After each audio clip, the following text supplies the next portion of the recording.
تو حال کیا ہوگا بھلا؟ وہاں کیفیت کیا ہوگی کہ میں شراب پی کے یہاں آتا ہوں حضور کی بارگاہ میں، مجھ پہ تو حد لگے گی۔ کہتے ہیں لہذا شراب بھی چھوڑ دی، اٹھا کے ماری دیوار کے ساتھ۔ کہتے ہیں میں چوری کی طرف ہاتھ بڑھانے لگا تو میں نے کہا صبح اگر کسی نے پوچھا کہ میری چوری کس نے کی ہے، جھوٹ بولنا نہیں، اور اگر سچ بولا تو سوسائٹی میں عزت کیا رہے گی؟ دفع کرو، جو اللہ نے روکھا سوکھا دیا وہی ٹھیک ہے۔ کہتے ہیں گلی سے گزر رہا تھا، اس عورت نے پھر آواز دی، اس کی طرف جانے لگا اور قریب گیا تو وہ پوچھتی ہے سنا ہے تو نے کلمہ پڑھ لیا ہے؟ کہتے ہیں تڑپ گیا، درد سے آنسو چھلکے کہ اگر میں اس سے جھوٹ بولوں تو حضور نے منع کیا ہے، اور سچ بولوں تو یہ کیا سوچے گی؟ کلمہ پڑھ کے مسلمان ہو کے حضور کا غلام ہو کے یہ انداز ہے۔ کہتے وہاں سے بھی آ گیا، آ کے نا پیچھے ہو کے بیٹھ گیا، پیچھے حضور تقریر کر رہے تھے، پیچھے ہو کے بیٹھ گیا، غور سے حضور کا چہرہ دیکھ رہا ہوں۔ حضور کی خدمت میں گیا سلام لینے تو محبوب نے مسکرا کے دیکھا تو میں نے کہا سونیا قربان جاؤں، میرا ایک جھوٹ چھڑوایا ہے، میری ہر شے چھوٹ گئی ہے، ختم ہو گیا سارا کچھ ہی۔ یہ مہربانی ہو جائے گی انشاءاللہ۔ کوشش کریں کہ ہم نے زندگی میں جھوٹ نہیں بولنا، آپ سچ بولیں، تکلیف نہ دیں، کبھی کسی شخص کا مذاق نہ اڑائیں، کبھی کسی کا کوئی عیب نہ گنوائیں، کبھی کسی کو اس کے خاندان کی وجہ سے تانا نہ دیں، کبھی کسی شخص کو اس کے رنگ کی وجہ سے تکلیف نہ دیں، کبھی کسی کی زبان کی لکنت کی وجہ سے اسے پریشان نہ کریں، کبھی کسی شخص کے قبیلے کے باعث اسے آر نہ دلائیں، کبھی تکلیف نہ دیں۔ ایک صحابی نے جب حضرت بلال حبشی سے کہا تھا نا وہ حبشن کے بیٹے، تو نبی کریم نے فرمایا تمہارے اندر سے ابھی جاہلیت کی باتیں نہیں گئی، حبشن کا بیٹا کہتے ہو؟ کوئی عربی، کوئی اجمی، کوئی گورا، کوئی کالا، کسی کو کوئی فضیلت نہیں الا بالتقوی، ان اکرمکم عند اللہ اتقاکم، اللہ کے نزدیک اس کی عزت ہے جو زیادہ پرہیزگار ہے۔ بھائیو ذہنی طور پر لوگوں کو ٹارچر کرنا چھوڑ دیں، تکلیف دینی چھوڑ دیں، آزمائش میں ڈالنا چھوڑ دیں، پریشان کرنا چھوڑ دیں۔ ہم اس طرح کا رویہ کرتے ہیں بعض اوقات کہ جو انتہائی خوفناک ہوتا ہے، کربناک ہوتا ہے، دردناک ہوتا ہے۔ لوگ اپنی زبان سے کچھ کہہ تو نہیں پاتے، کمزور ہوتے ہیں، لیکن اللہ کے حضور جا کے روتے ہیں۔ اس وقت سے ڈریے جب کوئی ہماری شکایت رب کی بارگاہ میں لگائے، جب کوئی کچھ بگاڑ تو نہ سکے پر اللہ رسول کے حضور جا کے کہے کہ اس نے بڑا ستایا ہے، تکلیف دی ہے۔ لیکن ہمارے ہاں تکلیف دینے والے ایک منٹ کا بھی وقفہ کرنے کو تیار نہیں ہوتے۔ اللہ کے پیارے رسول صلی اللہ تعالی علیہ وسلم نے 3 لوگوں کے بارے میں ارشاد فرمایا یہ جنت میں نہیں جائیں گے۔ نسائی شریف میں یہ حدیث موجود ہے۔ یا رسول اللہ صلی اللہ تعالی علیہ وسلم کون کون لوگ؟ ایک فرمایا جو شراب کا عادی ہو، دوسرا فرمایا جو والدین کا نافرمان ہو، اور تیسرا حضور فرماتے ہیں جو احسان جتلانے والا ہو، جنت میں نہیں جائیں گے۔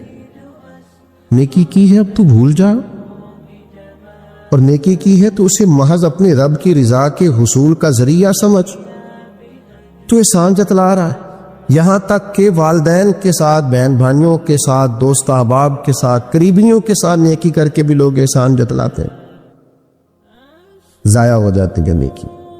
یعنی عجیب بات ہے نا، حضور فرماتے ہیں احسان جتلانے والا جنت میں نہیں جائے گا، یعنی نیکی کر کے دوزخ خرید لی، احسان کر کے، خرچ کر کے اپنے لیے جہنم کٹھی کر لی۔ کیوں؟ احسان جتلایا، اس نے بتلایا ہے۔ یوں تو ہر ایک کو شیطان سے ڈر لگتا ہے، اور مجھ کو اس دور کے انسان سے ڈر لگتا ہے، اور جس کی ہر بات میں پوشیدہ ہو نشتر کی چبھن۔ شاعر کا تخیل دیکھیے، نشتر کی چبھن، جس کی ہر بات میں پوشیدہ ہو نشتر کی چبھن، ایسے ہر صاحب احسان سے ڈر لگتا ہے۔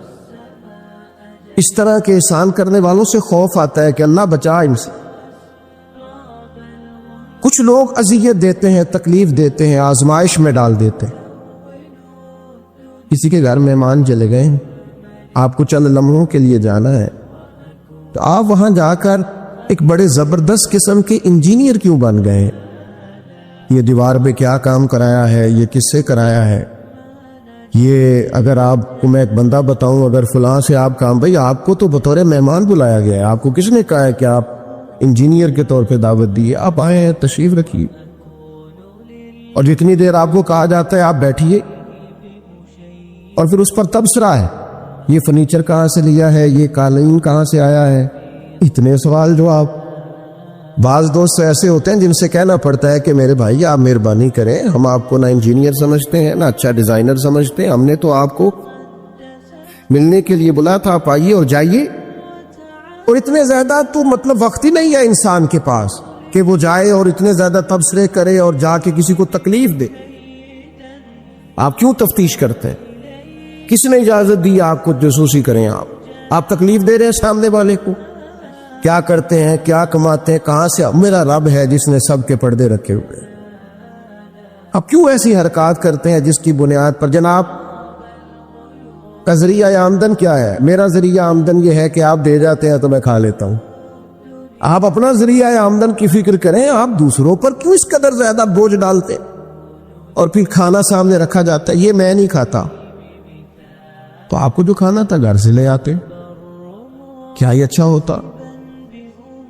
یہ میں ایک زمانہ ہو گیا جی میں نے یہ نہیں کبھی کھایا، تو کیا کھاتے ہیں آپ؟ مجھے سالوں بیت گئے ہیں سفر کرتے ہوئے، اور میرے ساتھ پوری جماعت نے سفر کیا، ہفتوں میں گھر سے باہر رہا ہوں، کوئی ایک شخص نہیں، ایسا تو نہیں کہ ساری چیزیں طبیعت کو پسند ہوتی، لیکن کوئی ایک شخص نہیں بتا سکتا کہ کبھی میں نے کہا ہو یہ مجھے پسند نہیں، میں نے نہیں کھانا، نہیں کھایا، یہ میری طبیعت نہیں. کیوں؟ میں ایک دفعہ اپنے حضرت صاحب کے ساتھ تھا، ایک جگہ پہ کھانا آیا تو میں نے گھر والوں سے کہا نمک دیجئے گا ذرا، تو صاحب فرمانے لگے بیٹا آپ نے وہ حدیث نہیں پڑھی کہ حضور نے فرمایا کھانا پسند نہ ہو تو چھوڑ دو لیکن عیب نہ نکال؟ فرمایا کس موسم کے اندر انہوں نے کھانا پکایا ہے اور تم نے انہیں یہ کہہ دیا تمہیں نمک ہی نہیں ڈالنا آتا؟ فرمایا ان کے گھر کا ذائقہ ہے، وہ کم کھاتے ہو، تم تھوڑا زیادہ کھاتے ہوگے نمک، بعض لوگ ذرا کم کھاتے ہیں، تم نے یہ کس طرح کی حرکت کی ہے؟ وہ بیچارے جا کے پہلے وہ ڈانٹے گا کہ تم نے نمک ہی نہیں صحیح ڈالا، وہ نمک مانگ رہے ہیں، کیا ضرورت تھی؟ تھوڑا سا. وہ حضرت سلمان فارسی رضی اللہ تعالیٰ عنہ کے گھر میں مہمان آ گئے، آپ نے کھانا رکھا تو وہ صاحب کہنے لگے کبھی پودینے کی چٹنی ہو جاتی نا. تو اب ان کے پاس پیسے نہیں تھے، ان کا لوٹا تھا ان کے پاس پیتل کا یا لوہے کا، لے جا کے گروی رکھا کسی کے ہاں، یہ وضو کے لیے رکھا ہوا تھا جناب سلمان فارسی. پھر وہ لوٹا گروی رکھ کے پیسے لائے، اس کا پودینہ خریدا اور لا کے مہمان کو دیا، تو مہمان کہنے لگا جی اللہ کا شکر ہے ہم قناعت پسند ہیں، جو مل جائے کھا لیتے ہیں. یعنی ایک تو یہ کہ پہلے فرمائش کر دی، پھر اس کے بعد نیک بننے کا ڈھونگ بھی رچایا. بھی کچھ لوگوں کا طریقہ ہوتا ہے وہ سارا کچھ کرنے کے بعد نا، یعنی 2.25 گھنٹے غیبتیں کرنے کے بعد کہنے چلو سانوں کی لگے. بھئی آپ 15 منٹ ہی رہ گئے تھے، 2 گھنٹے پورے ہونے لگے تھے، ساری تو کر لی آپ نے، اب پیچھے بچا کیا ہے؟ تو وہ کہنے لگے جی میں قناعت پسند ہوں، جو مل جائے کھا لیتا ہوں. تو حضرت سلمان فارسی ناراض ہوئے، جلال میں آ فرمانے لگے اگر تم قناعت پسند ہوتے تو میرا وضو کا لوٹا آج گروی نہ پڑا ہوتا. تم قناعت پسند ہو، اوپر سے جھوٹ بولتے ہو. لیکن تکلیف دینا، اذیت پہنچانا، ذہنی طور پر کسی کو ٹارچر کرنا. پرانی خواتین کبھی جاتی تھی نا رشتہ دیکھنے کے لیے بیٹے کا، تو ان سے کہا جاتا تھا کہ آپ کو وہاں رشتہ نہیں کرنا، تو کہتی تھی نہیں ہم نے نہیں کرنا. تو کہتے تھے بھئی آپ بتائیں کیا وجہ ہے؟ تو وہ کہتی تھی وجہ کوئی نہیں بتانی، اس لیے کہ میرے گھر میں بھی بیٹی ہے،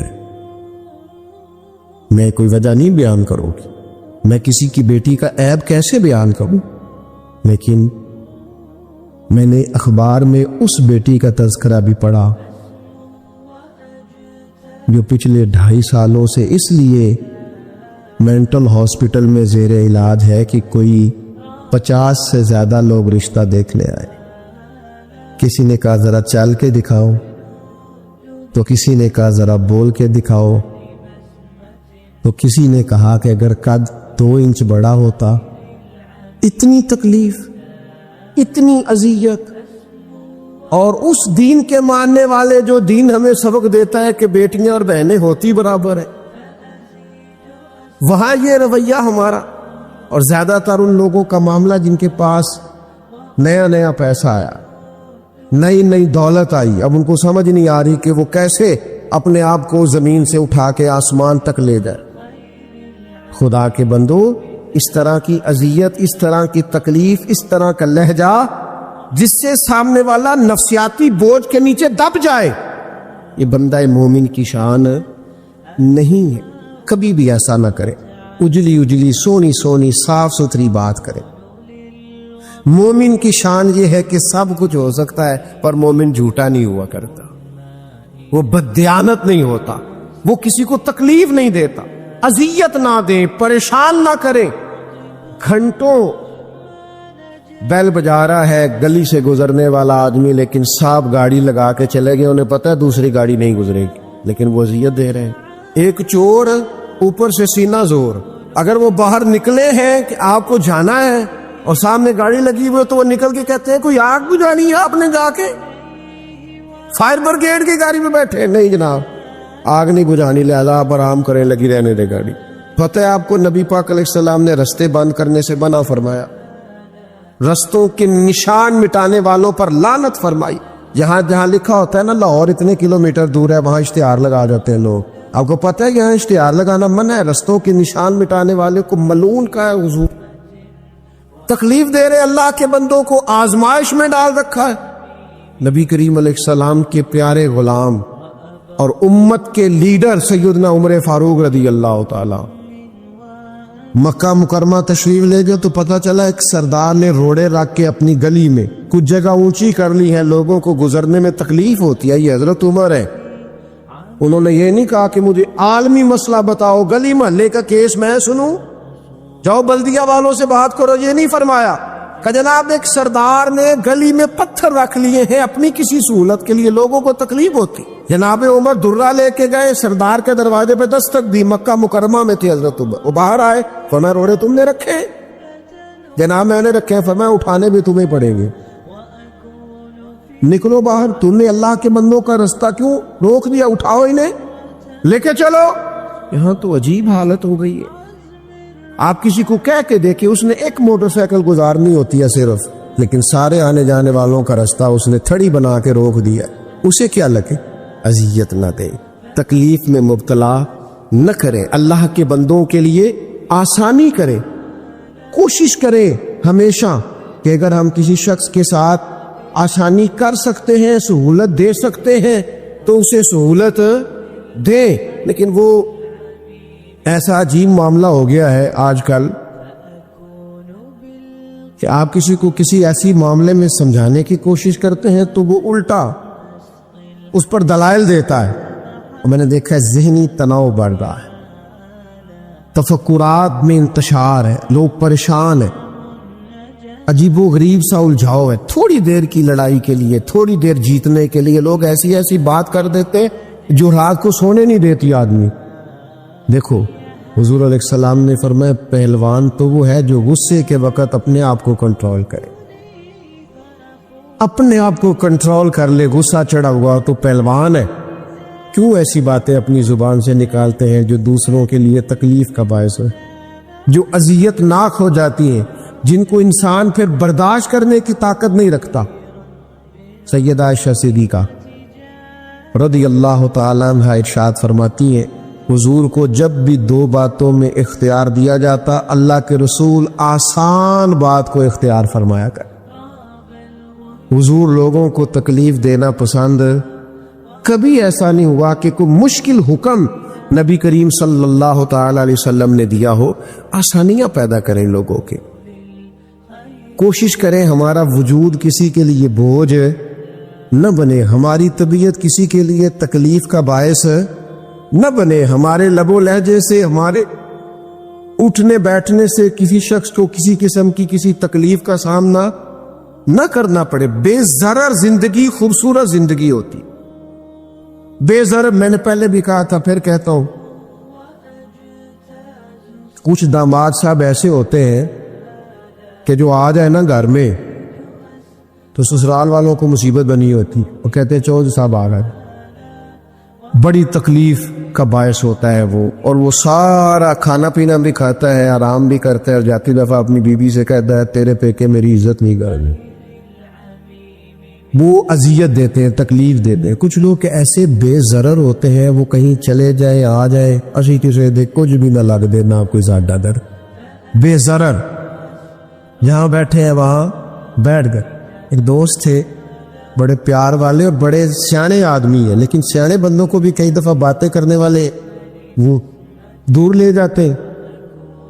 تو ان کی سسٹر ان لا کی شادی تھی، 3 کاریں تھیں، باقی 3 بہنوئی بٹھا دیے انہوں نے اپنے داماد، اس کو کہا ٹیوٹے میں بیٹھ جو، یہ ٹیوٹے میں بیٹھے ہی تھے تو ایک صاحب نے کیا، لو جی تو جو آئی پائی بھی ٹیوٹے جی نے، وہ چھلانگ لگا کے نیچے آ گیا، اپنی بیوی کو لیا، کہنے لگا اسی جانا ہی نہیں، ساڈی عزت ہی نہیں کرو کہ دسو ٹیوٹا سواری نہیں تو انسان بیٹھتا نہیں، لیکن دیہاتی لوگ ہیں، اب وہ سارے گھر میں مصیبت بنی ہوئی ہے، اس کی بیوی رو رہی ہے، اس کی ماں رو رہی ہے،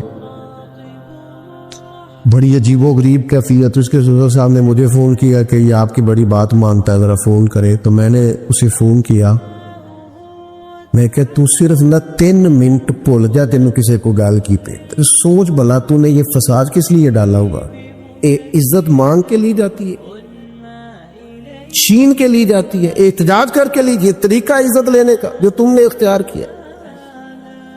تو 4-5 منٹ کے بعد سوچ کے کہنے لگا اوہ مجھ سے بڑی غلطی ہو گئی، تو مجھے چڑھا دیا ہے کسی نے، میں چڑھ گیا۔ اس طرح کی تکلیفیں بہت سارے لوگ دیتے ہیں، ذہنی طور پر ٹارچر کرتے، او یار تیرے ابا نے تیرے اوپر تو کبھی انویسٹ ہی نہیں کیا، سارے پیسے بڑے بھائی کو ڈاکٹر بنانے میں لگا دی، او جناب یہ پڑھا ہی نہیں، ابا جی کو کوئی اعتراض نہیں تھا اس پر خرچ کرنے پر، یہ پڑھنے کو تیار تھا ہی نہیں، تو ٹارچر کرتے ہیں لوگ، ذہنی طور پر تکلیف دیتے ہیں، اذیت میں مبتلا کرتے ہیں۔ سنو، امیر المومنین خلیفۃ المسلمین حضرت عمر فاروق نے کہا تھا، فرات کے کنارے، نہر فرات کے کنارے سخت گرمی اور پیاس میں اگر کوئی کتا مر گیا نا، کتا تو اللہ قیامت کے دن عمر سے پوچھے گا کہ حکومت تیری تھی تو اس کو پانی کیوں نہیں ملا تھا، تیری گورنمنٹ میں پانی کیوں نہیں ملا، کیا بات کرتے ہو صاحب۔ اور یہاں میں نے کہا کہ سب نمبر گیم کے چکر میں ہے، سب نمبر گیم کے چکر میں ہے کہ میں نے ایسے کیا تو فلاں نے ایسے کیا۔ اللہ تبارک و تعالیٰ بڑا کریم ہے۔ جمعہ کا دن ہے، یہ دعا کرو دل سے کہ یا اللہ اگر تو حضرت عمر فاروق کے بعد حضرت عمر بن عبدالعزیز کو بھیج سکتا ہے تو کسی اور کو بھی بھیج دے، تو قادر مطلق ہے نا، مہربانی فرما، اب غرباء پر، مساکین پر، کمزوروں پر رحم فرما، اب فضل فرما۔ وہاں تو یہ حال تھا کہ حضرت زید بن، یہاں تو کہتے ہیں نا غلطی سے ہو گیا، حضرت زید بن حارثہ کہتے ایک جنگ کا موقع تھا، ایک شخص کفر کی طرف سے لڑتا آ رہا تھا، کفر کی طرف سے، فرماتے میں نے جب وہ میرے قریب آیا لڑتے وقت تو حضرت زید بن حارثہ کہتے میں نے تلوار اٹھائی اور میں مارنے لگا تو اس نے کلمہ پڑھنا شروع کر دیا، لا الہ الا اللہ محمد رسول اللہ صلی اللہ علیہ وسلم۔ تو حضرت زید بن حارثہ کہتے میں نے کہا اچھا اب موت نظر آئی ہے تو کلمہ یاد آ گیا ہے، تو کافر ہے، تو صرف تلوار سے بچنے کے لیے کلمہ پڑھ رہا، کہتے میں نے ماری تلوار گردن اڑا دی، پھر میں حضور کی بارگاہ میں حاضر ہوا، میں نے کہا یا رسول اللہ آج جہاد کے وقت ایک انوکھا واقعہ ہوا، ایک بندہ کفر کے ساتھ لڑ رہا تھا اور جب میں تلوار مارنے لگا تو وہ کلمہ پڑھ رہا تھا، حضور میں سمجھ گیا